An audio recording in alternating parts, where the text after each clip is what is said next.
3, 2, 1. What's up, everybody, and welcome to another episode of Business and Biceps. And you better wake your ass up, because on today's show, we're going to talk about the lines that are blurred on relationships. But I'm guessing these two guys, Maurice Claret to my right, John Fosco to my left, you pretty much know where you stand in a relationship with these two guys. Yeah. Real quick. Whether it's your girl or whether it's business. They're not blurring the lines that much, but they're going to tell you how you can do the same thing too. It's brought to you by foursigmatic.com. We want to give you 15% off, John Fosco. I'll take it. You will. I'll take it. You like I like Four Sigmatic. I like to save money. I like to drink mushroom coffee, and I like to think clearly. You do think clearly. I do. Every fucking day. We need to give Maurice some Four Sigmatic so he can take it before he goes to yoga and think clearly. We want to give you 15% off at foursigmatic.com/BIZBIS15. Make sure you guys use that. Support who's supporting you guys here at Business and Biceps. And maxefformuscle.com. Get those muscles, John. Dude, I got them. I know. You know what I'm saying? I know you're competing in a meet. I am. And you need more you can kind of hit those numbers you're looking to get, and I do hope you get them. When you competing? Sunday. Oh. About to squat 750, motherfucker. Oh, I know. Is that soon? Yeah, it's Sunday. I've been training for like 3 months for it, so. Mo, but they wear like these suits that give them like an extra like 500 pounds of support, so they're actually like squatting 200. It definitely ain't 500, but I'd like to put you in one of those, John, and see what you got, because then that would be interesting. I already know what Maurice would do. Like 1,000. Nah, I don't think I get in the suit. If you did, you'd probably squat 1,000 pounds. All right, so let's get down to it. Maurice, you're the one that sent the topic, which is, I'm glad you're starting to do that, Mo. No, you know what I was doing? I was walking through my kitchen, and the whole purpose of the show is all this is all in the spirit of learning or giving out information towards business. And this was something that I was going through in our own business. And so I thought that, what better way to just pull from an actual deal that's going on. Yeah. And what it was just staying out of the gray areas. And when I sent it and I got the actual words, I said, the topic for the next thing is the importance of defining relationships with people. And at times when you're talking about organizational structure, understanding where people start and people end can stop a lot of miscommunication. You can identify who to go to for what, but you can also identify where your your problems exist or where they come from or what happens. You know what I'm saying? Inside of any organization, and oftentimes, sometimes we bring people into our organizations, agencies, businesses, whatever you have going on. And sometimes you just we have a tendency to want to use everybody like a Swiss Army knife. You know what I'm saying? Okay, John, I hired him to do IT, but John is kind of good over here, good over there, good over here. And then at times I don't realize that John actually messes up other people's job by sticking his nose in other people's jobs. And so instead of me saying, hey, John, you're just IT, you know what I'm saying? I allow John to be a Swiss Army knife, which then messes up the dynamic for other people. Then John gets to doing other people's jobs, and the next thing you know, things become in this huge in this huge gray area. And I never say nothing to John because I'm not comfortable, to say, hey, John, slow down and stop, or I won't address Jeremy or whoever else needs to be addressed. And so I thought that it was important, and just for even us as a company, I'm speaking about the red zone, in order for us to get back on track, having to define, like, John, this is where you start, this is where you end at. If you have something to say, speak to me and let me address it, but I don't need you going over into other people's lanes. And then, that stops from inter-office turmoil. So we had like a small bit of inter-office turmoil because we have other people doing other people's jobs, and then they have opinions on, hey, Corey, I do your job better than you. But it's, you know what I'm saying? So there goes the yeah, there we go. And then you have that. So it was all in the spirit of just learning how to define relationships or define who people are. And I had another subtitle, just a subtitle, too many people are in gray areas. And just understanding, and this is just a business owner, if I can say, what am I looking to take away from this, or where am I looking to start from, is when we go into something, just understanding people's roles and defining them, and if those things change, communicating effectively to everybody, say, hey, this is what's going on, and this is how things have changed, and just having one voice and one spirit. And I just think that was the spirit in which I was sending the message from.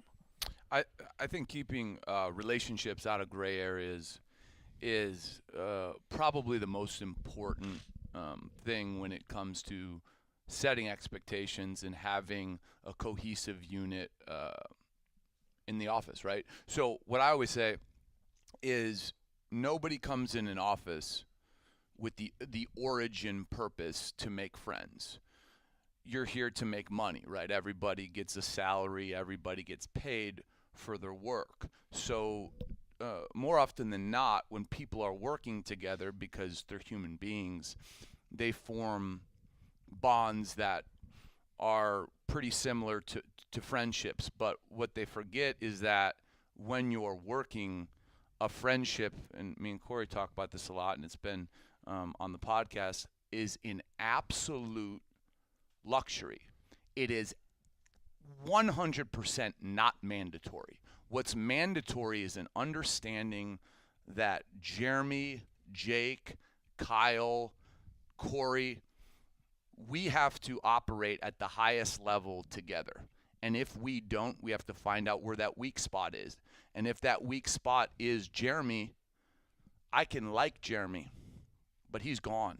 It has nothing to do with my feelings on him. So I think if everybody understands that us getting along is a luxury, it's not mandatory, everyone will understand that, okay, objectives and goals are why we're here. Talking about the game and talking about this weekend is something we get to if we have hit those things. Yeah. But those do not come first. Business comes first, and everyone should always know that even in my position as a co-founder of Corey's, we're replaceable. Everyone is replaceable. If you remind yourself of that every day, you will work with a little more vigor, a little more urgency, because I can't tell you how many people in my career I've let go and they act shocked. And I don't think they act shocked. I think they are truly shocked. And it's just simply a reflection of how bad they miss it, how bad they don't understand the dynamic of an in-office work relationship. And I think that is kind of, at least my understanding of what we're talking about, is defining why we are here, why we are interacting, right? Yeah. The three of us are sitting here right now because we want to be number one on the charts in business podcasting. We're not sitting here because we like each other. We may like each other, but that comes fucking second. Our goal comes first. We're number 5, and I don't like being number That 5. ain't number Got one. a little work to do. Yeah, we got a lot of work to It's do. time to work, brother. I think that, John, you do a good job of this, too, is especially when we were negotiating things early in our business, is saying, all right, let's get through the ugly stuff. Let's talk about this is not friendship talk. This is business talk, right? I kind of try to do the same thing with separation from guys that work in the office and guys I train with. I always say Corey from the gym who's rooting for you on squat day is different than Corey talking to you right now about business.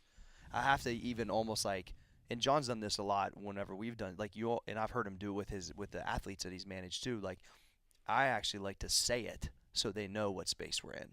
Because I'm a nice guy normally, and it's really easy to get it skewed. And I think I skewed it for people. I know the difference. They didn't know the difference. And so then I actually started verbalizing, hey, you are talking to Corey, the businessman right now, and I don't give a fuck. This is how I want it done. The guy that rooted for you this morning on your squat, that's a different guy. And you got to understand there's two different things going on here. And I just started saying it, and I'm getting a better result that way. No, I mean, I believe just even I think that may be the biggest thing, but just having the I don't want to call it courage, but just having the awareness of the importance of you defining what an actual relationship is. I skew the lines because I act the same probably. And so that's what I have to say. Like, So you define it for 'em. I have to define it. I think 'cause Yeah. my personality skews it. I know Yeah, it does. I mean, I just You guys, I think, are a little bit like hard. You're always smiling on Instagram, but you're a little bit more of a. Your presence is. You guys are both a little bit more hardcore. I think, like it's a Yeah. little bit more brash. Like I'm not that way, so it's like I think that I skew it faster than most. But like this, this is just, and I'm just, only thing I can do is reference. In order to make this thing real, I can just reference real situations. We've hired a bunch of people who have known me, you know what I'm saying, or who think that they, um, uh, uh, we will put each other in the casual friend space. You know Sure. what I'm saying? Which is the most Weird, Yeah. you know, weird on some levels, and then there's another dynamic of hiring people who are older than you, you know, and then you know when they're older than you, there's this unspoken belief that I know more than you, or I should be telling you what to do, so that becomes weird in its own thing. But then if you never define that, they will operate up under that same belief that's it. And so me being younger, you know, I'm 34, you know, some of these people in their 40s and some people have been within this industry for a long time, but while they come here and step into this, they are up under the set of rules that we have to enforce. And so I can't say that everything that I'm trying to enforce or to establish has been accepted or is being conveyed to our leadership very well. And later on today, I have to go up there and just to make sure I have to just define it and say it Same. and speak it, and even just to be a good leader, write it. You know what I'm saying? So just like a contract. So hey, we can say something verbally, but hey, look, I want you to understand. You understand it. You understand that, and really over communicate. You know what it is that's being expected of these people. So when we move forward, we could say that we could say that nobody didn't know, you know, what was expected or what's going on, and maybe in anything, and maybe even with max effort, you start somewhere and everything is communicated well, but as you bring on new staff, and you know how each office takes on its own culture, and you all can take its own culture, and people can blur the lines of who's supposed to be doing what, and it can become comfortable. But you may hire a very talented guy who comes from a structured environment who can add value, but he may come into this building and be totally thrown off like, hey, even though y'all making a whole lot of dough, y'all motherfuckers are not structured based upon where I come from. You know what I'm saying? And so I can see like even some of the stuff that we do, and I guess I'm kind of like peeling back the onion as I'm talking to you all. You can kind of see how people who come from highly structured environments, or excuse me, people who come from you know, highly, I don't want to say highly educated, but they're very academia. You know, those people who come into environments, you can see where they struggle. But I think that's a part of leadership when you don't define that space or constantly define it and where everybody sits and what everybody's used to. But it did also refreshing and brushing up on culture. That's what we have to do, because when you're dealing with inner city, urban, and you're dealing with all these people into the same space, all of these things have to be defined just so we have an infrastructure to roll with. I think one thing that you touched on that I kind of want to elaborate on is, you know, you said your approach may be a little bit more hardcore, which I completely understand. But I think when you think about business, right? Business yields more dollars and this and that than any other sport or anything you may see on TV. The difference is the public does not get a view in to how business runs, how it's structured in big, successful companies. So there's a bit of mystique when it comes to business, how leaders lead, and it's like no one will ever question if they see a coach on TV being fire and brimstone, hardcore, because that's how he communicates his expectations to his guys, and every one of his guys, and I'm just using a sports analogy so everyone can relate to it,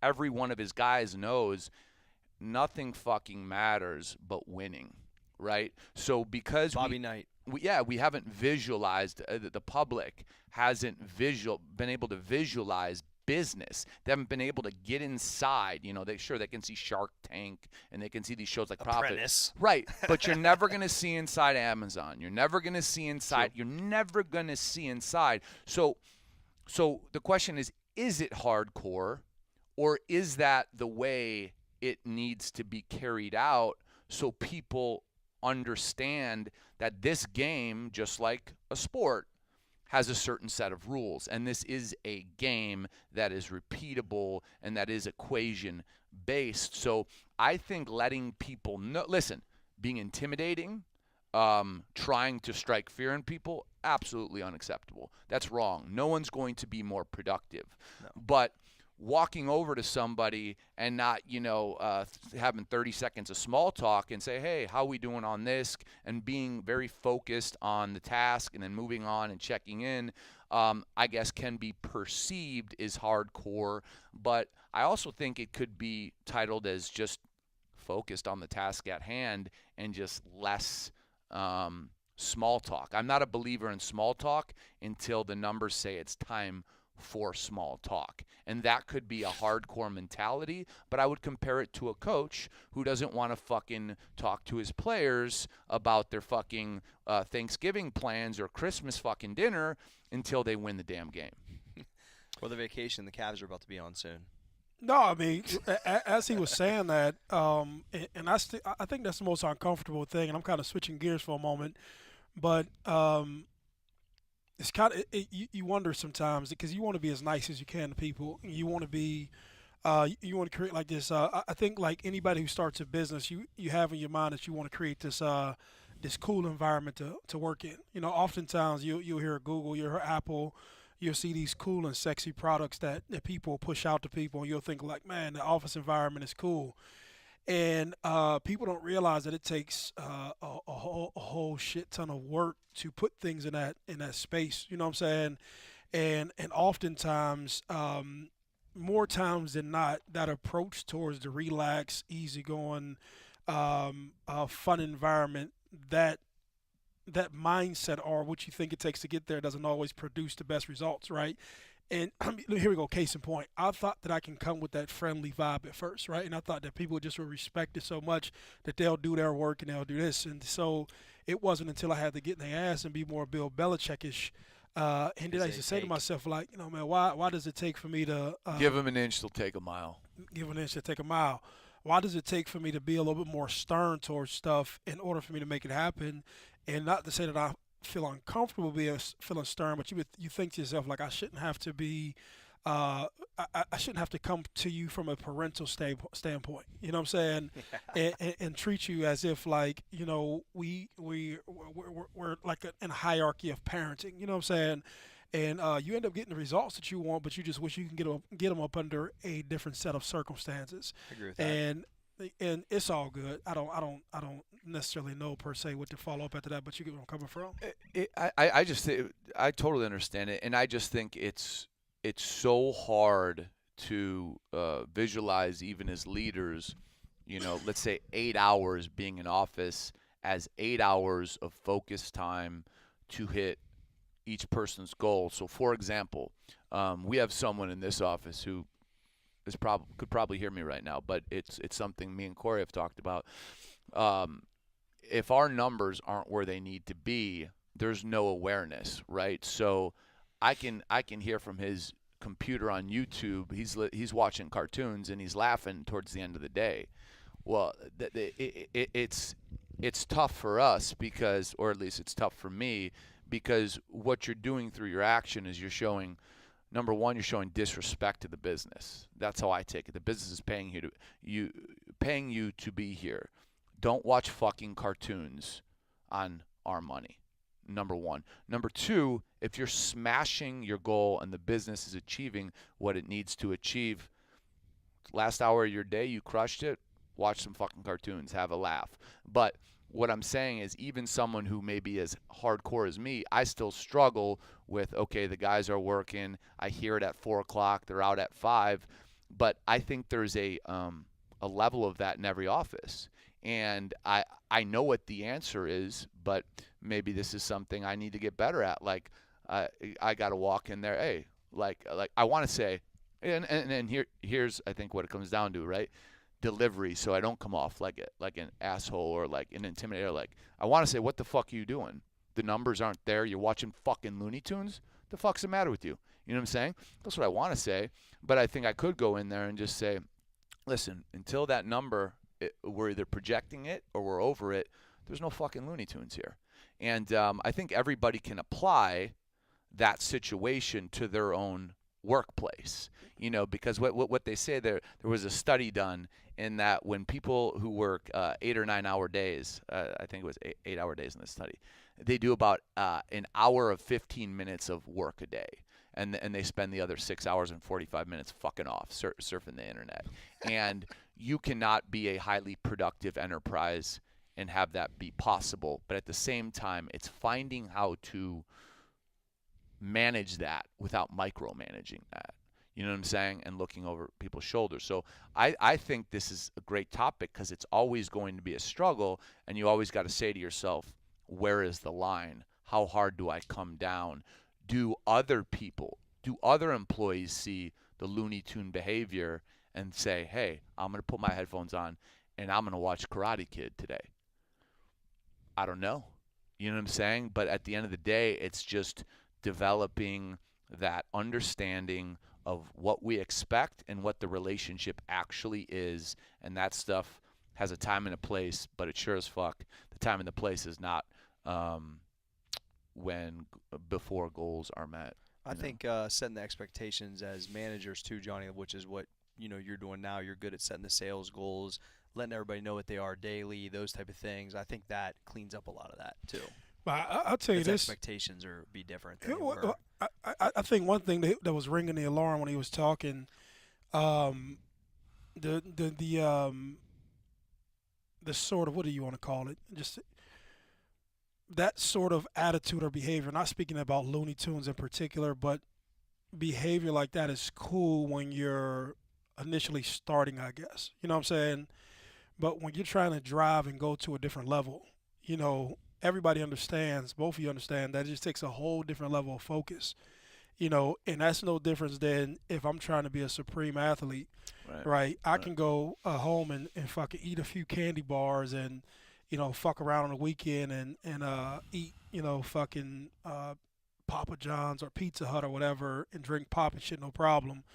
But for your great fucking prize fighters, when you get ready to, go fucking, I'm Floyd Mayweather getting ready to fight Pacquiao. So I'm pretty sure I didn't fucking spend time not fucking training, not doing everything that I was supposed to do from top to bottom. And I think that from a business owner's perspective, it's not saying like, hey, I'm being disrespectful to you, but where I'm trying to take this, I understand the importance of time. On the way here, I was talking to my brother about time, and we were talking about just how people who have shit going on, you care about your time, and you care about all the time that's being spent on what you're trying to get accomplished. You know what I'm saying?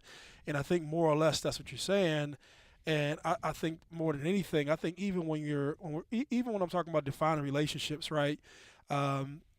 If you get down to it, it's really talking about what people are doing with their time, and are you focused on what you're supposed to be focused on in comparison of being focused on something else. You know what I'm saying? And I think that if anybody can take anything away from this, it's not that you being a dickhead or a smart ass. It's understanding that when and everybody knows this, when you're getting ready for your competitions, every fucking meal, all your rest, the things you listen to, the things that you do, every single thing is driven around that. And I want to give a few different examples. You think about if a guy ever played football before, right? What do you do 2 weeks before the season? You go to training camp, shut the phones off, shut everything off. Why? Because you're trying to dial in and get to a mental space and a focus that when we come out to gate game one, we rocking and rolling. And, you can almost take it to all forms of discipline. When you get ready for teachers to go back to school, what do? They take 2 weeks and they do all professional development. They're trying to dial in, and everything that's important. So I think that there's times within companies that just because you don't go on a universal clock like the NFL starts in the fall, right? But for a company where you're trying to hit a new goal, there comes like that. This is a training camp for us, and so for these next 3 weeks, we got to be dialed in order for us to push this thing to a different space, and then that space becomes cool, and then we manage it, and then we see some growth, and then we have to hit another training camp. You know what I'm saying? And push. That makes sense. I think it's also like for Absolutely. me focusing on we're dialing in the system, but then also setting the expectations of and where it starts and ends for that person within the system. That's Yeah, basically 100%. that's basically what we're trying to dial in right now. Yeah, and I think it's important to kind of understand like I wrote down origin, right? Like the origin of why you need to define relationships, not only for yourself, not only as a leader, not only in the office, but like why. And I think the reason, at least speaking from my perspective, is I am not ever gonna let somebody stop me, right? So if you look at it in a business atmosphere, if I have employees that are polluting the water, if you will, with their behavior, well, eventually, if the water's polluted, I'm drinking that water. So it's gonna get to me. The culture of what's going on is gonna start moving slower. The machinery is gonna start moving slower, and all of a sudden, what I'm taking home, what the business is grossing, is gonna start dipping. That's not gonna happen. So I think the origin of defining relationships is to say, hey, we've created this thing, this business. It's supporting you, it's supporting your family, or whatever you do with your money that you get paid. But here are the expectations.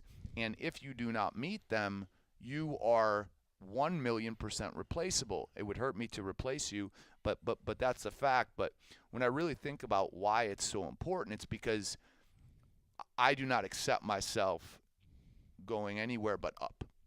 And if you don't set expectations on the relationships with the people you work with, you are putting yourself in a compromised position that you could be at the mercy of a Looney Tunes watcher. Yeah, Brother. makes I, sense. I, I was going to add when you start speaking to I don't know if he was No, go following ahead. up after that. I was going to add to it that defining relationships builds accountability. sure. And I think that's the biggest thing as I'm getting ready to leave here and go have this meeting, and sitting down and making sure we started to do this stuff already, and probably as I'm driving up the road I'll make sure it's printed out when I get to the office, but clearly defining each thing and understanding when a problem comes up. It's easy for me to grab a person and say, hey, this falls up under your guidance or your rule or your authority. Or if a person has an issue, just even understanding who to go to, you know what I'm saying? And so I think as we've grown, and this is just new stuff to myself, because obviously, I've never been in a situation where I've been in charge of 100 people. So I'm pretty sure if you go to fucking Jeff Bezos right now, Jeff Bezos has never been in charge of that many fucking people. Hell You know no. what I'm saying? I don't And think, so I don't think Not that anyone anybody has. has. yeah, I'm pretty sure he people see his money, but they don't see the trial and error. You know what I'm saying? And I'm pretty sure. Yeah, no one gets it right the first time, dude. No, but as it evolves, I think the only people he can probably consult with it are fucking hospital CEOs and Bill Gates and, Yeah. and people who have massive amounts of employees, and systems. It's easier to understand Oh. a system rather than the day-to-day rudder. But for me, I don't have a dude I can say, hey, let me knock on your door. Hey, have you ever dealt with this before? Yeah. And so what comes from it is that you're constantly trying to figure it out, and then trying to get so far ahead and say, okay, instead of figuring this thing out on a day-to-day basis, let me put these cornerstones within the organization, and then let me get so far ahead during a planning chart so I know what people are walking into. Right. You know what I'm saying? And I think that's what I'm going to do. And how much? And I could only imagine how much harder it is to figure out if your existing labor isn't doing what they're supposed to be doing. So you're trying to figure it out. How do I scale up? How do I add more? Yes. But the pieces I have in place, I got to go grab them, bring them together, and they're not working together. Like I got to focus on this, but then I got to go figure out how to do something I've never done. It's like that's the importance of your people doing what you expect them to do. And But you know what this is? And we can go back a couple episodes. This is the difference between motherfuckers saying rah, rah, rah, do it good, push through, push hard. right, it's all fucking bullshit. I'm talking about the internet people. You Yeah. know, the popular internet Instagram guys. fuckheads. Yeah. And he can call them right, the Instagram fuckheads. So people want to build Lots of business. those. If a person, if a person, this is what I'm saying. But I'm more or less talking about the value of what we're bringing. So there's people. They'll see, like we have said this may have been fucking 10, 15, 20 episodes ago, I don't know, that oftentimes we view success as, I got, a Lamborghini, I got a big-ass house, and I got a suit on, and that's success, and I go eat a pretty lunch that I put on fucking Instagram, you know what I'm saying? And Right. and Take a picture of the plate. Yeah, and that's, that's identified as business. But to the dudes, and me and Johnny had talked about this. I don't know if we were eating. I don't know what we were doing. He was like, Reese, we got a hardcore group of people who that if they like us, they love us. You know what I'm saying? Because they understand that For sure. this is something different. And as I'm talking about this stuff, I can't make this shit up. Like this isn't something that even if you're not about real business, you couldn't pull this from somewhere and talk about it just because you're not going through it. But for people who want something, please understand, as you want to get bigger, as you want to get business, as you want to get employees, you don't just get those things and those people idly sit. You know what I'm saying? There's a different set of problems that comes sure. with 100-odd people that you would never perceive. There's no fucking book for it. You know what I'm saying? I could probably Google, and I probably couldn't Google, hey, how do you manage 100 people in this sort of organization? Right. It just doesn't pop up. You know what I'm Right. saying? But if you don't continuously work on yourself, if you don't continuously, but it goes back to, if you're not getting up early, if you're not working on yourself, if you're not just centering yourself and you and the spirit to even handle this shit when it comes up, you'll fucking go crazy. You know what I'm saying? I'm telling you, right? Like I was sitting there one day. This was a few months back. I was like, I can see how a person builds a massive ass company, and the next thing you know, they drinking and drugging every day because the stress of something fucks them up. You know what I'm saying? You can see how it happens because if you're not mentally dialed in and just taking care of yourself, if you're not mentally dialed in and taking care of yourself, and you can go back, I'm looking at Biggie on the wall, more money, more problems, right? Yeah. That shit came from the spirit of, it's not the money that causes problems, it's the people that get attached to the Come money, with it. right? In order for you to make more money, you obviously deal with more people, and then the dynamics of those problems end up falling in your lap because that's just what it is. You know what I'm saying? Because you become the financial platform, or you. Well, and the dynamic of the people too, right? So once someone knows you have money, 95% of motherfuckers deal with you differently, and they're trying to 100%. get it right. 100%. The invoice is sure. creeping up, and you're trying Yeah. to find out. Wait, is this the real cost? Or are they trying to take me to the cleaners? That's the constant battle that only increases, and you have to have almost a level of, I don't know how else to call it, but like a Zen mindset. Centeredness. Okay, yeah, there you go. Yeah. Where you keep cool because dudes are gonna piss you the fuck off because they're gonna try to take you to the cleaners, but you can't let that rattle you. You know what I'm saying? It's you got to stay focused, and you got to move on. And there are good people out there that won't do it, but that's the kind of shit that will never stop if success follows. As you're talking, I get three. When you start to get money, you get three things, right? You get sad stories. Yeah, You get everybody's good ideas, right? And you get people to ask you for donations. And on top of that, you have to run your business. And not to say that those three things are bad things, but those three things come like you want success, but you never expect to like call all this other stuff into your life. But I can remember something like real good. I got a great fucking memory. I think if I don't have anything else, I have a great memory. I can remember what people say. I can remember Corey when I first met him. We met each other years ago, but when I first came back to Ohio, Where you we said- re-met. yeah, we remet, right? So Corey said, "Man, Reese, I gotta say no more than I say yes," right? And this was back when he worked with the other company, right? And so when he said it to me, I didn't have context for it. You know what I'm saying? Like, cause I I was was saying no all the time. yeah, I was a one-man wrecking crew. So me going to speak on the stage, I was like, all right, I ain't got to tell motherfuckers no. The only thing I got to worry about is a person asking for my autograph. Now it's almost on a weekly basis. somebody's giving you a sad story about something, but the sad story, the back end of it is, let me have, right? And that comes, and then and I don't find nothing wrong with donations, because I believe in giving to people who are in need. We give a ton, but those are some of the things that come. If you're listening and you're looking to build something, and you're looking to be successful doing something, if you happen to do it, be fortunate that you could be like, just be grateful. And I'll say grateful because I'm grateful that I'm even in a position that if I wanted to, I could do it. But please believe, this stuff comes with it, and you don't expect it. You know what I'm saying? Right. These are things that you like, oh shit, where did this come from? That stuff comes with it, whether you like it or not, and that's just It's a business, right? Charity's a business, and you've just qualified yourself, just like a credit card company pre-qualifies you. You've just pre-qualified yourself to be a new target for the charity business. Yes. We know you got money now, okay? And that's why I don't want to sound like a dick, but I'm kind of anti-charity, not anti-giving. Anti-charity, because charity's a fucking show, and you never know where your resources go, right? But you could have a fucking picture, and you could have a fucking ribbon, and you could have all this fucking bullshit, but are you fixing problems? You know what I'm saying?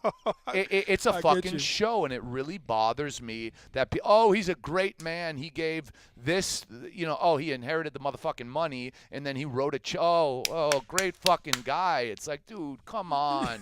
Dude, get the fuck out of here. Go spend some time with some kids who need your help, who fucking you don't relate to, you fucking loser. I ran into this a lot because I gave a lot just in the community, but it wasn't tied to a charity, so there's no deduction or anything. So I came back around like, oh yeah, I remember giving this and that and whatever, and they're like, if you don't give it to a charity, you can't, like, I helped this family out that the guy got cancer and he couldn't pay for Christmas, and it's like, I don't even know his last name, just came through a social worker, a friend of the family, and is like, I came back around, I was like, oh yeah, remember we gave to that, we'd throw that in, and it's like, it's so crazy how all that's like, it's so defined like that, Mo, too. Absolutely. I'll say this, and this is even for us, and this is one thing I wouldn't want a guy who's building a business, and he may have he may be in the position. Don't do I don't want to say what I did, but don't put yourself behind an 8-ball. People need to understand that revenue isn't necessarily profits. Yeah. I understand that. no, listen to me. No, and I'm being serious like that. So, and I don't give a fuck. I talk about my real life. Like just last year, there was like there's so much that is put into growing a company. You know what I'm saying? So there's so much that's put into growing a company. There's so much put into employee costs. There's so much that's put into payroll services. And from the outside looking in, a person may see just a bunch of shit going on and say, yeah, I'm doing good.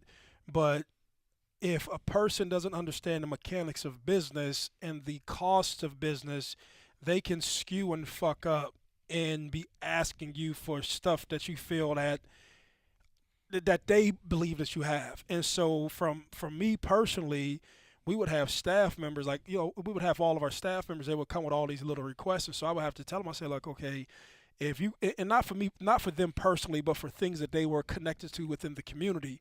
And this is just me speaking, like, if you come with a $300 request, but a $300 request or a $1,000 request or a $1,300 request comes from 70 people, that can add up to a lot of money fast and on a consistent basis. When you say request, what exactly do you mean for the business to donate? So some person may be connected to a church. My church wants to send, X amount of people to camp.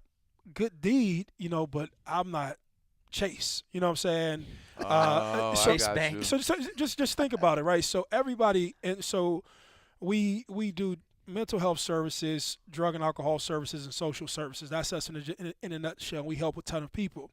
So if a person sees that, last year we gave 800 bikes. It cost me $30,000, right?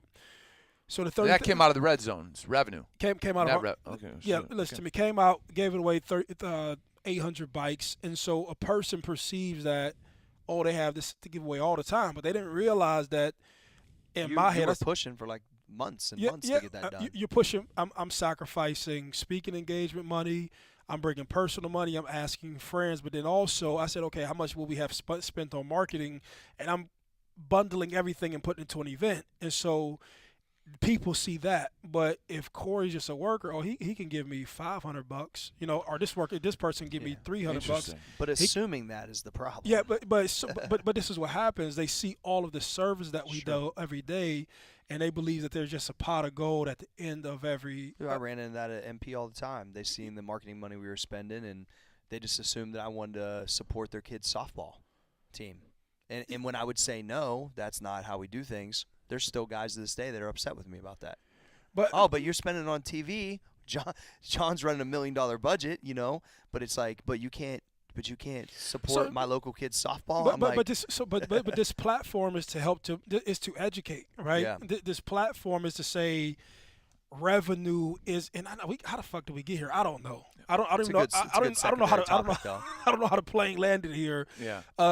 But revenue, and I'm speaking to people who may ask me for something, people who may be asked, or I'm giving basic education to say that when that money comes in from whatever business on a weekly basis, so we're talking about weekly basis, there are expenses that need to be taken care of within that money coming in. And so it may be $10 coming in, but if $9 is going out, I've only made $1. You know what I'm saying? Or 22's going out. Yeah.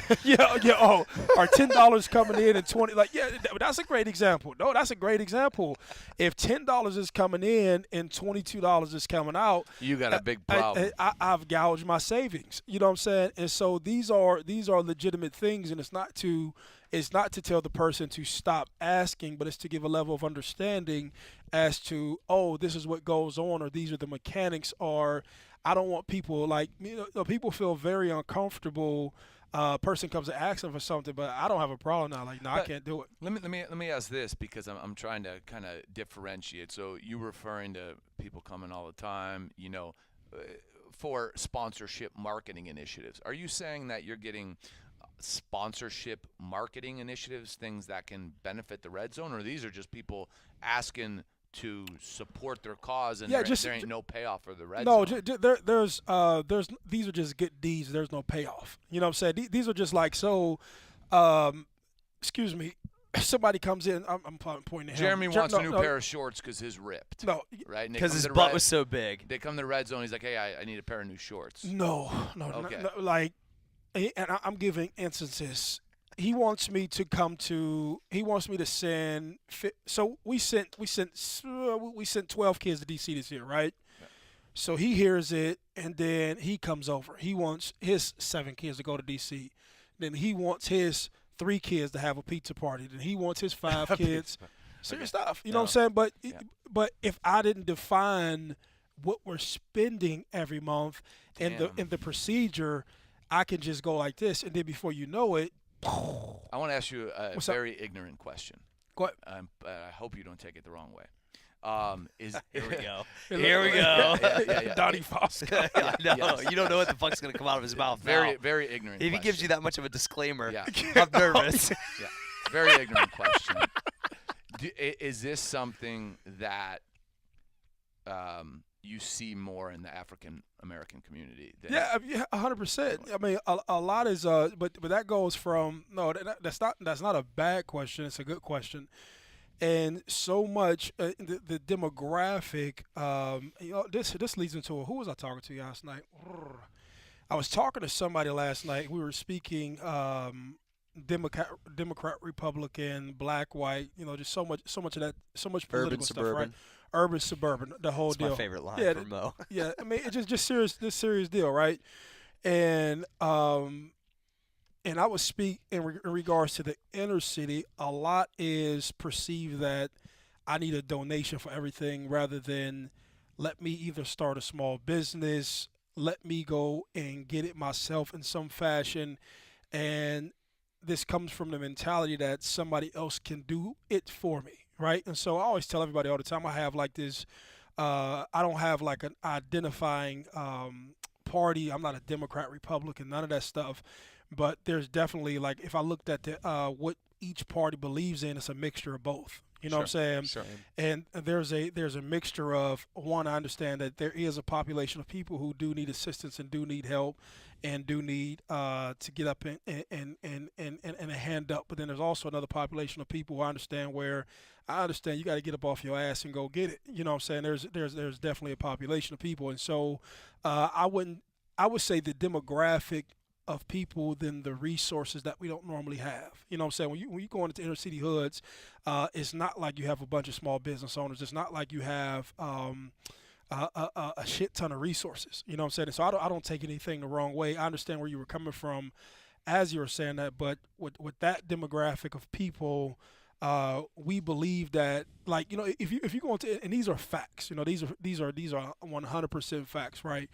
And I always say, like, you don't rebuild the inner cities of America, or you don't rebuild the rural cities of America through nonprofits and asking the government for money. You rebuild them by starting business, right? And I'm about to make case in point. Case in point, what happened in these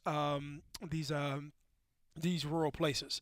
Fucking oil hit. These oil and gas things hit. Right. Yeah. Natural gas. So what did these things do? Huge What did these things do to communities? They blew these motherfuckers up. It made 85 millionaires in the county I'm from. So here we go. But what was it? It wasn't charity. It was business. No, it's business. So now we have transportation. Now we have grocery stores. If you go to these little small towns in Ohio through the valley, you see brand new fucking hotels. Where do the hotels come from? The hotels come from these They built motherfuckers two from hotels. Texas. Yeah, two hotels in my mom's town. But what are they doing? They're coming up from Texas. They're sleeping in these hotels. Exactly. These people are fucking charging astronomical prices. Modern day boom towns. Oh, That's what it is. So what I'm saying when it comes to inner city of America, I'm saying fuck these nonprofits, fuck these charity programs, fuck that. I gotta go kiss John Fosco ass and go to your golf tournament and all that shit. If we have access and resources to business, to small business, and we can build business ourselves, and you can generate revenue, and I can employ somebody. Like, Right. what are you doing to these motherfuckers, right? You employ them, right? So what can they do? They can go buy gas, they can go buy groceries, they can go pay for their houses, they can go pay mortgages, they can do all those things, right? What does that do? That builds equity into a property. And so I get where you are coming from, but that's a systemic issue of we have a consciousness that everything needs to be given or donated instead of a consciousness of You're how waiting do for I. somebody else to do it. Yes. I mean, same thing I saw too. So- You're waiting for somebody else to do it. Makes I was like, sense. fuck it, I'm gonna do it. If you responded with, hey, we don't do giveaways or however you want to title that stuff, but what we do is the third Thursday of every month, I will speak on everything I've learned through prison, through business, how I got here, to anyone who wants to come, so I can give the community the tools to do it themselves. How would they respond? One, I'm about to just take your idea. No, can we come? Why don't you host it? Me and John will come. Let's do it. Hey, listen to me. That'll be That's one actu- of our B&Bs. No, I'm gonna tell you what happened. Hmm. That's teach a man to fish, or give him a fish. You teach him. Give him, what is it? Give him a fish. You feed him for a day. Right. Teach him to fish. Teach him how to fish. You You feed feed him him for a for lifetime. Nah, That's what that it's 100%. And what you're talking about, I would be interested to see how many people show up on a consistent basis. Exactly. You know, but it's legit shit. And so the reason I like you, because one of the biggest reasons, because we can have, like, that conversation may have been tough for somebody. You know, even on this platform, the people to listen to, if you don't listen the right way, you can perceive it the wrong way. Sure. You know, and it's not black or white. It's not none of that. It has more to do with you having the wherewithal to know how to produce for yourself. Because if you have the wherewithal to know how to produce for yourself, and even know that the stance that you're taking is a stance of I would say eternal poverty. You know, anytime you're putting yourself in a position to where you always have to ask or always have to look to the next person or look for a grant. And let me break this down to people real quick, right? When these people are looking for grants, these people are not necessarily looking for that grant. They're looking for a relationship, and the person it ministers them the grant based upon the relationship. So a lot of grants are based upon relationship, right? You have all this money being funneled in from the federal government. That money is then kicked down to the state government. That money is then kicked down to the county, from the county to the city, from the city to whoever administers it, right? And systemically, there are people in places who hold all of those. They're the gatekeepers, right?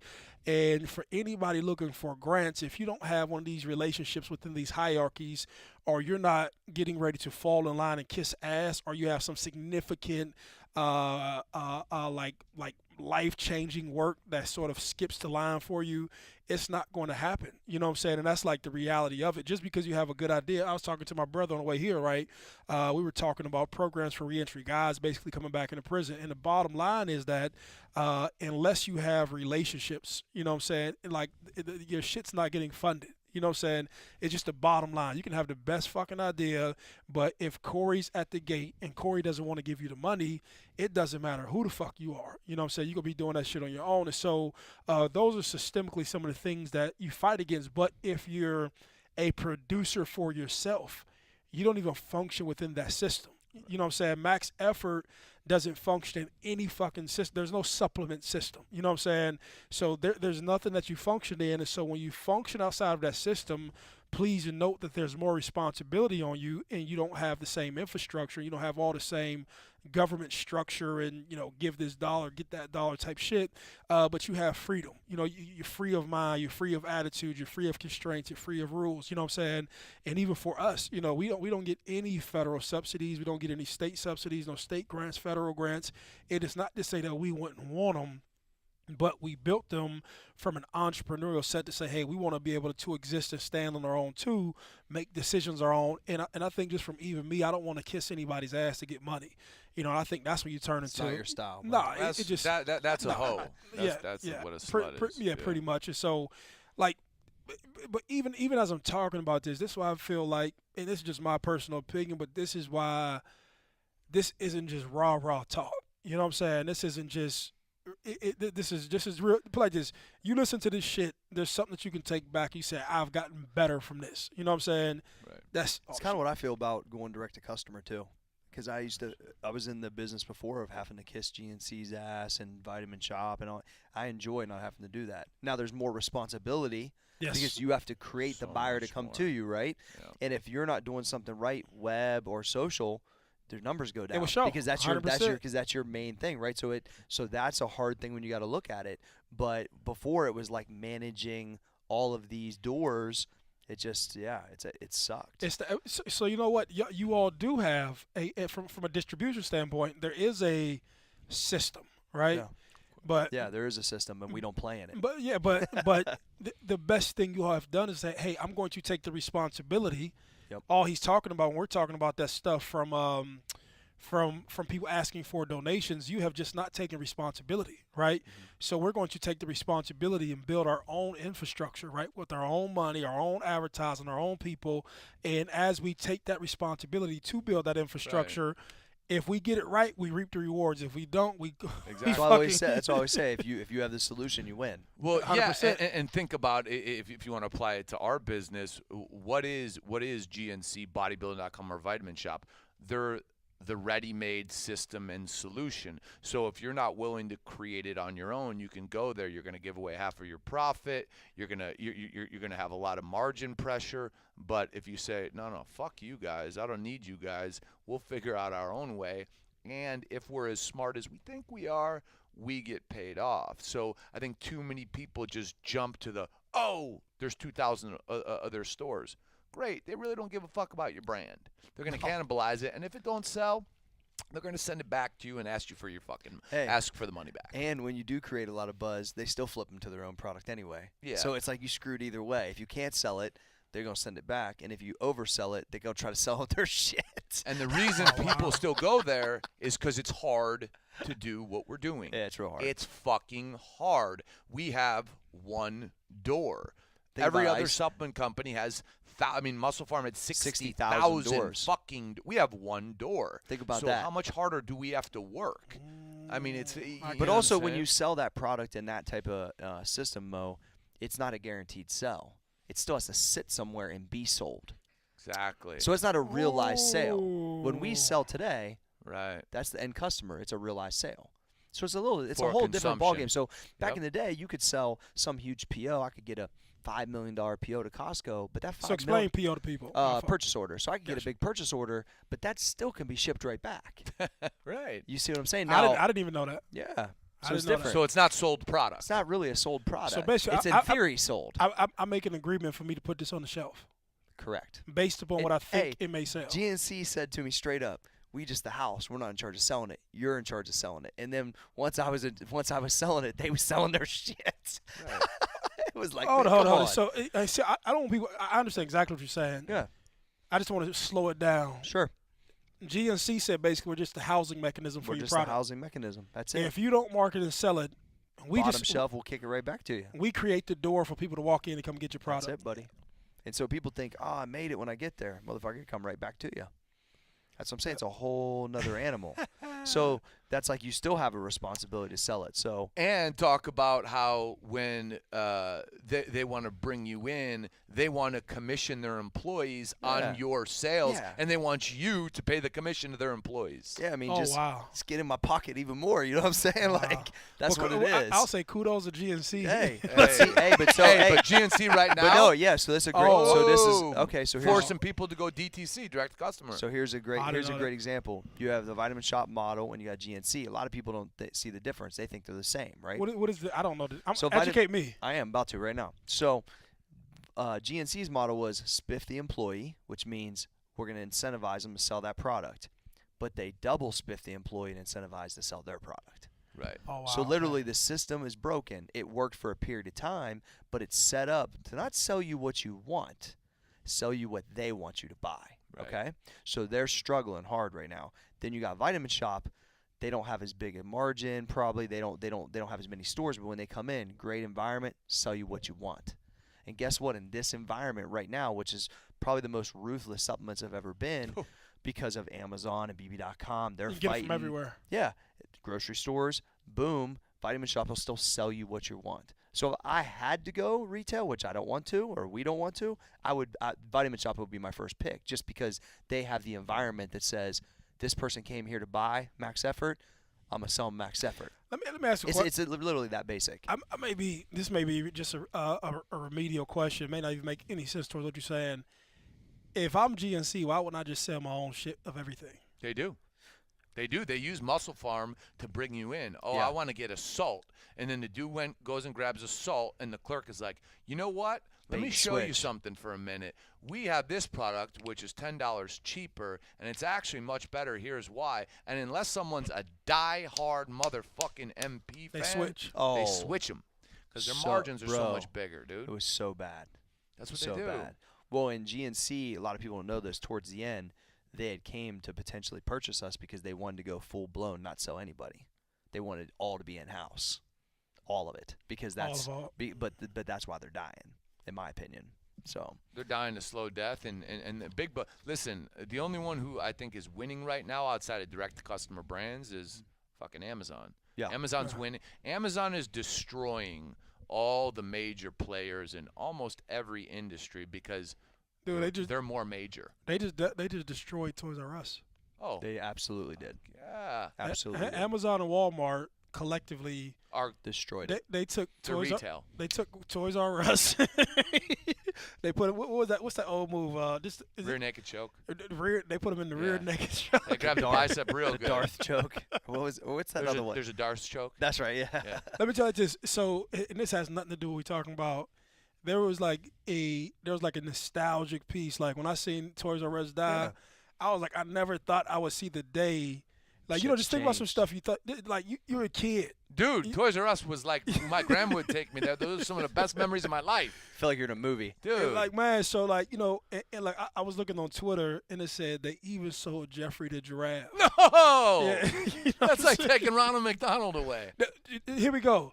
That's like taking to see Toys R Us. I was like, wow, just like kind of like You know, it's so funny. We drove by it yesterday, and Alex is 13. That's the first thing he said. Dad, I can't believe they're going out of business. I said, well, where do you buy everything at? He's like, Amazon. I'm like, Amazon. exactly. He goes, Dad, they've been around for a while. You think the person that started made enough money? Oh, I said, yeah, I think they're straight. But like this, I believe everything Best Buy do, because it's not me just making some crazy assumption. If you look at what they're doing, and I don't know if you've all been in the malls, everything is kioskish. Sure, Yeah. sure. They got the Apple automated. Store Yeah. within, and yeah. But I think there's something to be said. I'm not this way. I can never go and buy a TV online. I just don't. I'd rather just go get Feel, it. touch, see type deal. I wonder if there will be the outliers that survive. Maybe the odds say no, but I think there's something to be said for certain people I who give purchase you, like that. the only here we go, and I would say just from a touch feel standpoint, even from a TV thing, right? So you can't go to Amazon like you say, touch the TV, feel the TV, then grab it. You know what I'm saying? But then you also can't go to the sales section at Amazon. You know what I'm saying? So there's different components. Even when you purchase the stoves and your major hardcore appliances, I think there's a place for that. But they're not going to be in those big fucking 100,000 square foot things. I think that they condense them over a period of time. And one thing that they do have against Amazon is that they'll say they'll price match.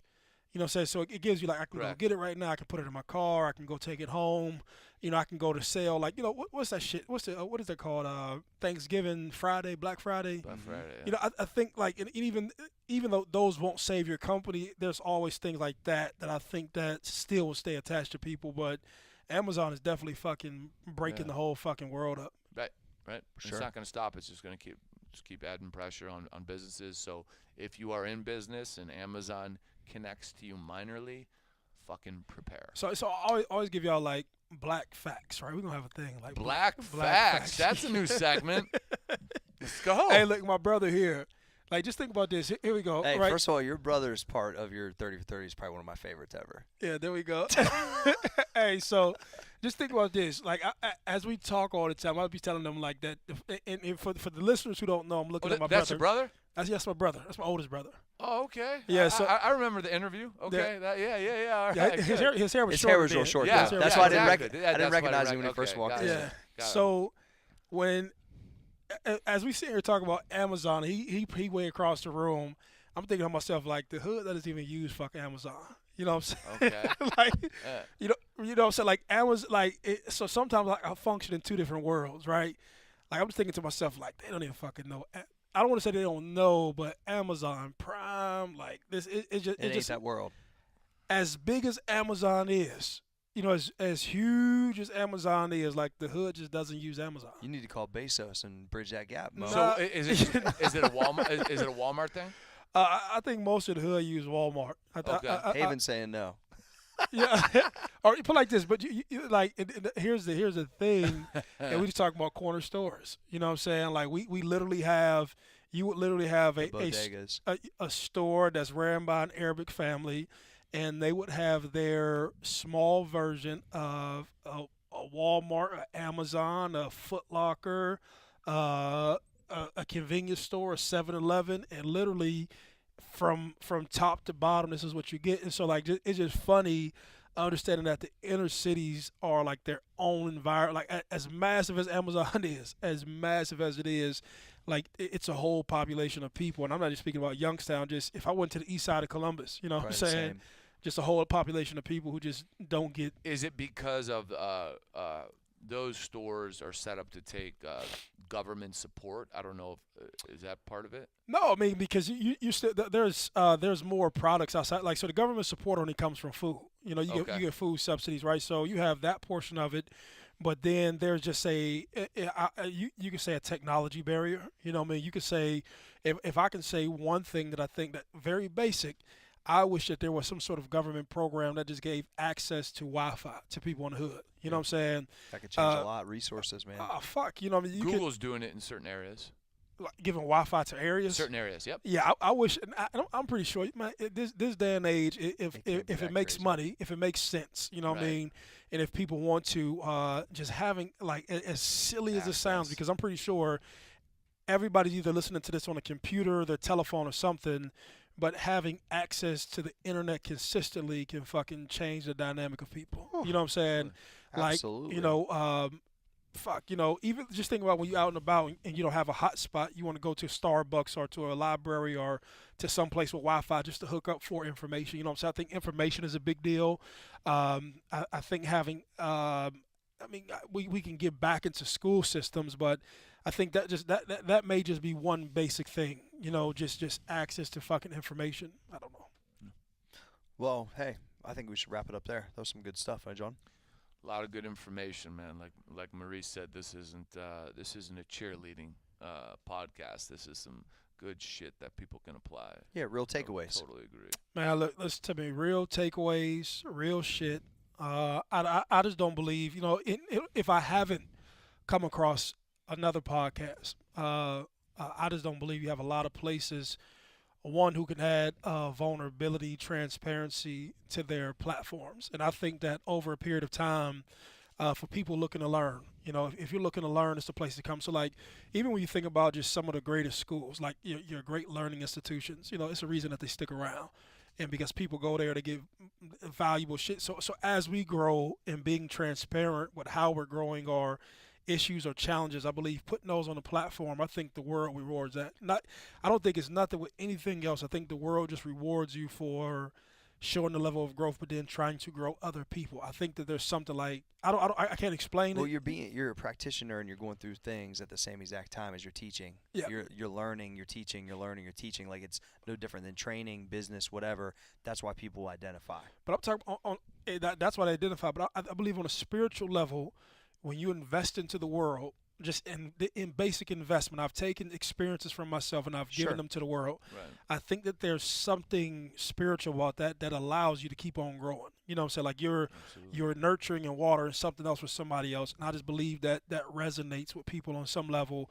And I just believe that that's why we're going to continue to go forward. I think that this is just the beginning of what we're doing, but I believe other blessings or other good things come from that. You know what I mean? Just and I was in a good mood when I seen this. And I tell you what, on the last thing, I was I sat down to watch The Secret again this weekend. Ooh. And just real having intention about what you're doing, having good energy about what you're doing, and really setting your sail on where you want to go. And that's what we're doing with this podcast. I like it. Tell them to subscribe, John. Man, the subscriptions have been going up. The downloads have been going up. So clearly you guys are sharing with it. But you guys have to understand, as we're building this studio out, as we're up in the production, as we're taking this thing to YouTube and taking it to the next level, all we need you to do for free is just hit that subscribe button. That's it. Hit that subscribe button, share the podcast with a friend, and make sure when you get it in your feed to download it, because that's how we thrive. So we thank you guys so much for doing it, because we're growing. I think we saw ourselves at number 4 the other day. So you guys are doing it, but if you can keep doing it, we can keep growing, and nothing's going to stop us any fucking way. I like but seeing us up there. We do appreciate you guys. Yeah, we appreciate you guys. And we love our listeners, man. I like seeing our cartoon characters in the top 10, Mo. Hey, we going to the fucking top 1, motherfuckers. Yeah. All right, check out foursigmatic.com/BIZBIS15 for 15% off on that mushroom coffee so you can think clearly like John Fosco. The clearest. The ultimate. Period. We got to give Maurice some. He's on it. Absolutely. John, one more thing. Yes. Hot cocoa mix or the regular mushroom coffee with lion's mane? Regular mushroom coffee focus winning. Got it. Period. foursigmatic.com/BIZBIS15. Give 15% off. And if you want to build a stack today at maxeffortmuscle.com. And also, a lot of people have been asking me about the new Focus product, John. Yeah. Well, that's going to be legit, because it's not a straight weightlifting product, although it could help your fitness. This is something you will take at work. You will. Once you try it, you will. And you will be more productive. And it's all naturally occurring. And I can't wait to literally assist in people's productivity. People are already asking about me, asking about it on social media. So maxeffortmuscle.com for all your supplement needs. Can the podcast be stopped? The podcast can't be stopped! Number 1, motherfuckers. Bitch.